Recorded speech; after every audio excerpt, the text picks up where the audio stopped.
Talk about the matchup here this weekend. It's a team that's ranked 21st, but they've had moments where, they're really good and sometimes, so talk about their matchup. Just older, physical, they're really good on both ends. I mean, Josh Hubbard's one of the best players in our league, 18 a game. I think Cam Matthews is one of the more valuable guys in his leagues. The way he passes, rebounds, he means a ton to him. Toughness defensively. Similar to A&M in terms of older physically, strong, how hard they play defensively. And they got some guys that can really score. Very similar to A&M on a lot of things. That game was a war that those two just played. But you have to be ready for physicalness when you're playing Mississippi State. You got to ready to block out and be on the boards. I think they're doing as good a job as I've seen Mississippi State. I haven't been in the league, but I've always followed them because Chris, the head coach of Mississippi State, was one of my former assistants, so I've always followed them. They're doing a great job on offense. I mean, I'm really impressed with playing after the play. Hubbard never stops moving. He never stops chase actions, repo actions. Really works hard without the ball. And that's growth in a player that you can score. The other teams, you're on everybody's scouting report and you're still working, getting shots, know how to get open when the other team knows you're the number one guy in the scouting report. He's done a great job of that, Hubbard. How encouraging was Jeremiah's play the other night, and how have you kind of seen him continue to improve, being guarded by the best players seemingly every night? It's good for him to see it go in. Just the catch and shoot threes. We really talked with him about getting his feet set and not taking really hard threes. And I think he's 4 for 4 off catch and shoot threes the last 2 games. It's the hard ones off the dribble, and he's been good. But it was good for him to see the ball go in. It was good for him to play through adversity. That's the thing that you want with growth. But our whole team needs that, to understand that we were calling them 4-point, 6-point swings.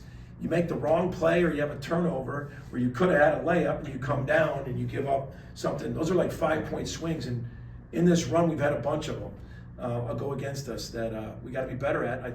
I thought Jeremiah had more of a complete game. He's still growing on the defensive end, still growing, getting the ball moving. But it was good for him to see it going. He just looked more confident scoring the ball last game.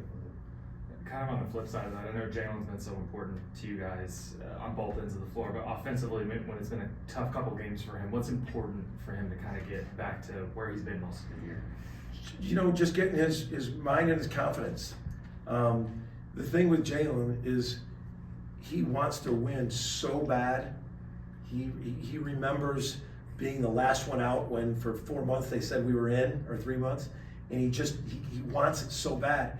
And I'm just trying to get him to take a deep breath and just play freer.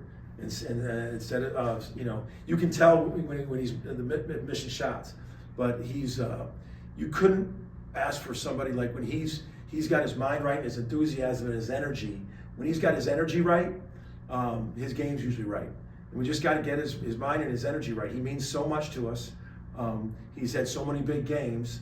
And he's also got to realize that he can impact us in some other categories that we desperately need.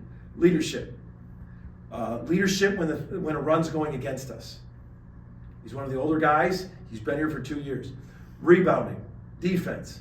There's some other categories that he can really help us besides scoring.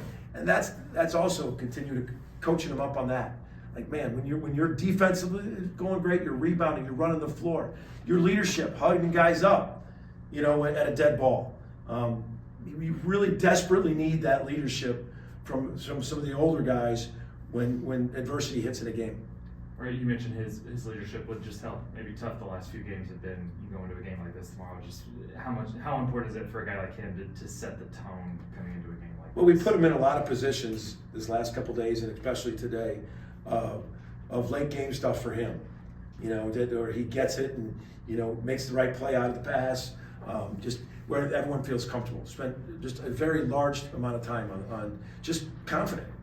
And same with the other guards, knowing where to space, where he catches it, cut, space. So that it is. You've got to get your resiliency back.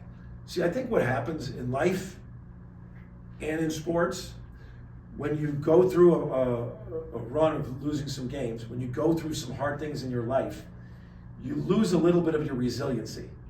Resiliency comes in life through confidence of being resilient, having success being resilient. And there were times where I thought early this year was one of our best qualities. The resiliency when things are tough, we just kept on staying together. And then when you lose some games or some things start to happen and punch you in the face, and you lose a little bit of that confidence, you also lose a little bit of your resiliency in life. And that's what we've got to get back. Because I thought it was such a great trait of this group. And right now, you're seeing when the times to be resilient, like, because I thought we came out, I mean, I think we started the game with 5 straight stops against Florida. They hit 2 threes, and then all of a sudden it snuck to like 14. And then all of a sudden we missed a layup, and then all of a sudden we missed a one-on-one, and they scored a basket at the end of the half, and now it jumped up to 18 or 20. And it's going like that. So we got to get a resiliency back and get confidence in the concept of resiliency. You mentioned that resiliency. How do you get that back? Is it an easy formula? Do you remind them of the early season stuff? Yeah, we do all that. And it's got to be strength in numbers. It's got to be strength in numbers on a team format. You know, if you're playing tennis or golf, it's really an individual resiliency. But since you're a team, we can be resilient, strength in numbers, helping each other through it. Everybody locking arms and pushing through hard. You coach them up. We'll show them time. We show them clips of when we've been resilient, down 13 in top 10 games, and then show them how we could have been better. You know, we could have been better. You know, you take a game before this one. You know, it was the lead was 7, and we just kind of lack a conversation. Missed a layup, come back in transition D, foul 3-point shooter. He made it 4. That's a 6-point swing. When you're going in runs, those 6-point swings add up. And so you can show them where we can be resilient with that, and then and be better. And my job to keep being resilient on our thing. And how I can be resilient is keep coaching them up, keep teaching it, keep pouring into them. They need to see my resiliency and my resolve through this very tough times.